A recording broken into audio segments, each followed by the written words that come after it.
Salut, c'est David de GameCoder. Aujourd'hui, je vais vous parler d'inspiration, de motivation et je vais vous donner 5 astuces pour vous redonner la pêche et vous aider à vous mettre au travail. A tout de suite.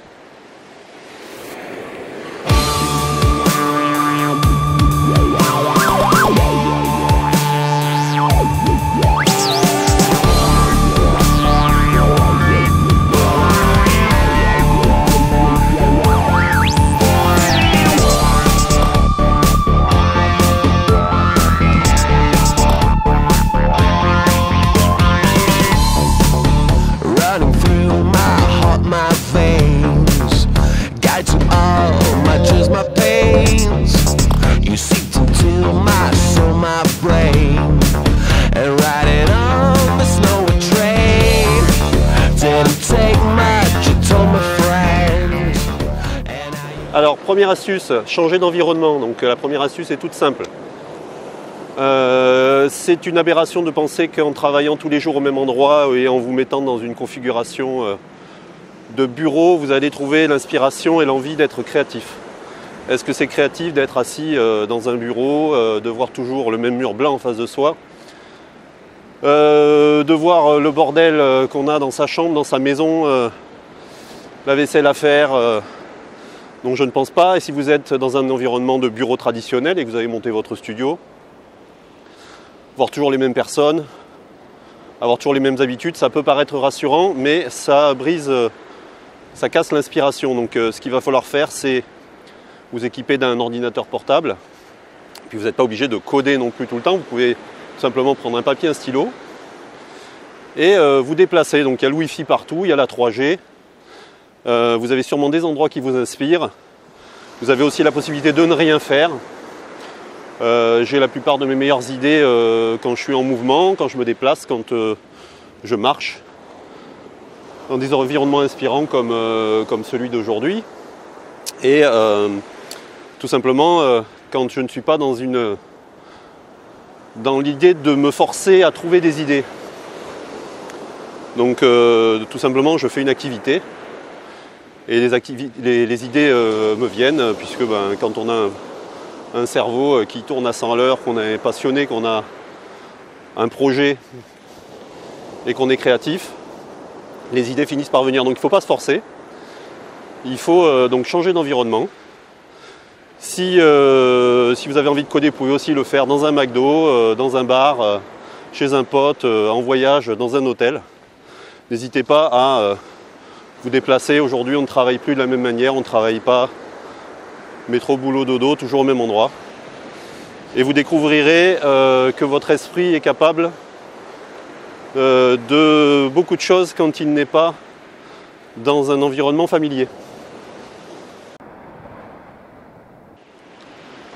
Ma deuxième astuce, c'est de commencer tout simplement, même si on n'a pas d'idée. Donc j'avais déjà fait une vidéo à ce sujet, je vous invite à la regarder, je mets le lien dans le coin de l'écran et dans la description de la vidéo. L'idée, c'est tout simplement de commencer. Si vous ne savez pas encore quoi faire aujourd'hui, vous ne savez pas par quel bout prendre votre projet, il vous suffit tout simplement de ne pas vous poser de questions et de commencer en faisant peut-être quelque chose de complètement différent de ce que vous aviez prévu de faire ou de ce que vous êtes obligé de faire. Vous mettez devant votre clavier, vous commencez à coder, vous expérimentez quelque chose, un truc que vous avez en tête, un truc que vous avez vu, que vous avez envie de faire. Et la plupart du temps, passer la première ligne de code saisie, l'inspiration vient et on est reparti. Une autre méthode que je recommande dans mon guide, c'est d'utiliser la technique du Pomodoro. Des sessions de travail de 25 minutes et des pauses de 5 minutes avec un chrono, un minuteur de cuisine. À partir du moment où on sait qu'on ne va pas être interrompu et qu'on ne veut pas être interrompu pendant 25 minutes et qu'on doit faire quelque chose, c'est le même processus que celui de commencer à bosser et puis d'attendre que l'envie démarre. L'inspiration vient, on commence, voilà, les premières 25 minutes sont peut-être pas géniales, mais la plupart du temps, au bout de 20 minutes, un quart d'heure, 20 minutes, on a commencé quelque chose et on a même du mal à s'arrêter, alors que 20 minutes avant, on n'était pas du tout inspiré, on n'avait pas du tout envie de commencer sa journée, de commencer à bosser.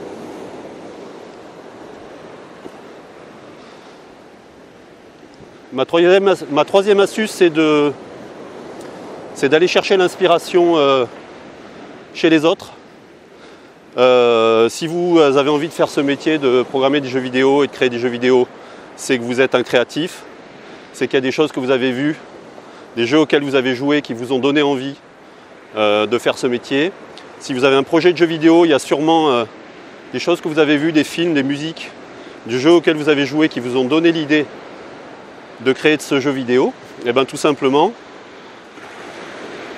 ne travaillez pas, jouez, écoutez, regardez ces œuvres d'autres auteurs qui vous ont donné à un moment donné l'étincelle, et reconnectez-vous à cette étincelle et vous aurez l'inspiration naturelle qui se présentera à votre esprit, et puis vous commencerez, quand vous sentez que vous êtes mûr, vous arrêtez de jouer, puis vous vous mettez à votre clavier et puis vous commencez à coder.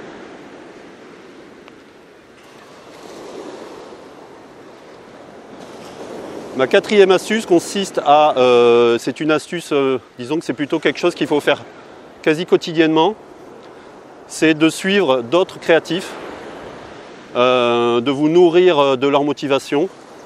Donc il y a plusieurs moyens pour ça. Vous avez Twitter, qui est à préférer à Facebook à mon avis. Vous avez, ça vous évitera d'aller voir les posts des potes et les chats qui tombent des meubles et toutes les conneries qu'on peut voir sur Facebook. Vous avez Tumblr aussi qui est pas mal. Vous avez IndieDB, indiedb.com, indiedb.com, où on peut suivre des devlogs, comme on dit, c'est-à-dire des blogs de développeurs pour suivre les projets d'autres jeux indés. Voilà, vous avez YouTube, de la même manière que vous suivez ma chaîne, j'espère que vous êtes abonné. Vous pouvez suivre d'autres développeurs, c'est un peu plus rare, il y a assez peu de qualité, et je vais me marcher dans l'eau, c'est pas grave. Il y a assez peu de qualité sur YouTube, notamment pour suivre des développeurs. Il y a assez peu de développeurs, notamment français, qui partagent leur travail. Si vous parlez anglais, il y a pas mal de choses, et voilà, sur ma page Facebook, je vous ai parlé la semaine dernière d'un gars qui partage quotidiennement son projet de développer un jeu à partir de rien, from scratch, en C. Et il en est à son 270e jour ou 275e jour peut-être depuis la dernière fois que j'en ai parlé sur Facebook. C'est vachement inspirant. Voilà, donc suivez les autres. Soyez jaloux. Et la jalousie donne des ailes. Et la cinquième astuce, tout simplement, c'est de parler, de présenter votre projet, de montrer votre projet, de décrire votre projet à des proches, à des amis, à des étudiants, sur Internet, créer une page Facebook, créer une chaîne YouTube, montrer ce que vous faites. Ça va vous inspirer, ça va vous donner l'envie de continuer à parler, ça va vous donner la force de continuer, d'aller plus loin. Ça va vous donner des idées parce que vous aurez des retours. Et des fois, quand on parle de son projet, on découvre ses faiblesses, on découvre ses qualités, on découvre qu'il y a des choses qu'on avait prévu de faire et qu'on n'a pas fait, et qui reviennent naturellement dans la conversation au moment où on présente le projet.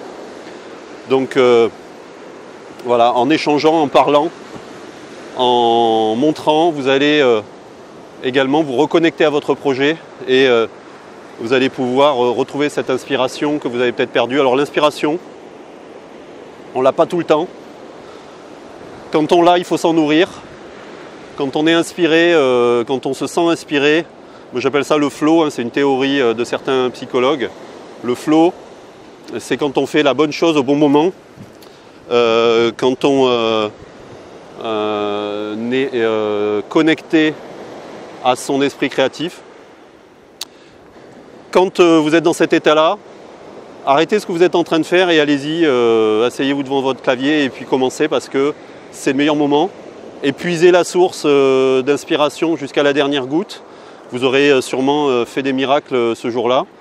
Le lendemain, vous serez peut-être complètement vidé, vous aurez peut-être envie de rien faire. Eh ben, c'est pas grave. Ce n'est pas parce qu'on se sent vide et pas inspiré pendant une journée, pendant une heure, pendant une semaine, qu'on n'est plus capable de rien. Exploitez les autres astuces que je vous ai données aujourd'hui et retrouvez l'inspiration et croyez en vous et terminez ce putain de projet. Allez au bout et vous en serez grandement heureux. Ça va vous remplir et vous pourrez ensuite enchaîner sur un autre projet avec plus de confiance en vous, avec une référence, avec éventuellement un échec. On peut des fois abandonner un projet parce qu'il est trop ambitieux, parce qu'on est mal parti, parce qu'on a choisi le mauvais outil. C'est pas grave. Allez au bout, quel que soit ce bout, échec ou réussite, et passez à autre chose, avancez. Voilà, je vous souhaite bonne chance.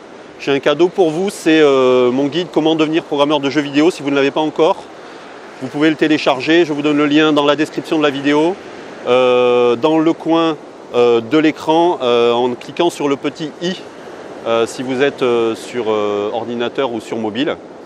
Et c'est un guide gratuit qui va vous donner d'autres sources d'inspiration, qui va vous donner des astuces techniques, qui va vous expliquer par où commencer. Donc je vous retrouve dans la prochaine vidéo. Je vous dis à bientôt, bonne chance, bon projet, bon code.